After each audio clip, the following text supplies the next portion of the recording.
salamat.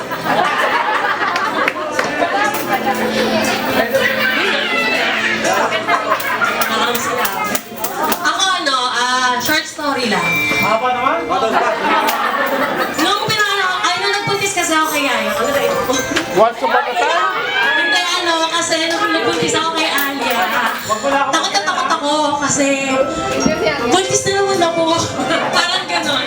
Tapos along the way, nung pinagbubuntis ko na siya, nahirapan akong sinasabi ng doktor kailangan ko na mag-rest kasi mahirapan daw akong manganak. So, natakot na naman ako. And then, sinabi niya masisiyas ako. Natakot na naman ako.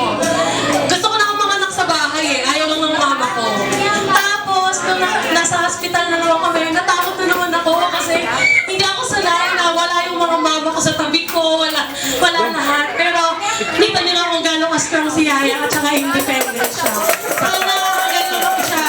Madala niya yung dinagudwe. Yung good health sana palagi. Thank you. Sa lahat ng pumunta, maraming salamat. Ba't ako naiyak? Bakit lang sa perfect yung sinanong mga anak ko, maraming salamat. Sana po hindi po muna ulit ako mabuntis. Yun lang po. Ano kasi, dapat to hindi na po muna mabuntis si Ma'am. Mamaya ulit. Hello. Okay, once again, thank you for coming to experience the happiest place to be, a Johnnytown Theme Park Party. We hopefully to continuously give all of your fun and excitement for your future celebrations.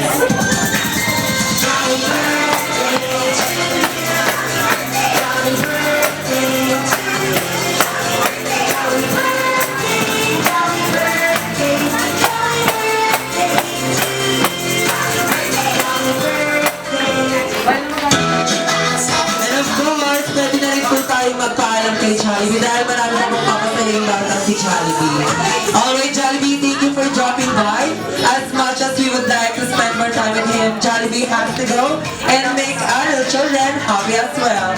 So now, let's wave our hand and say, hanggang sa muling pagkikita, Jollibee,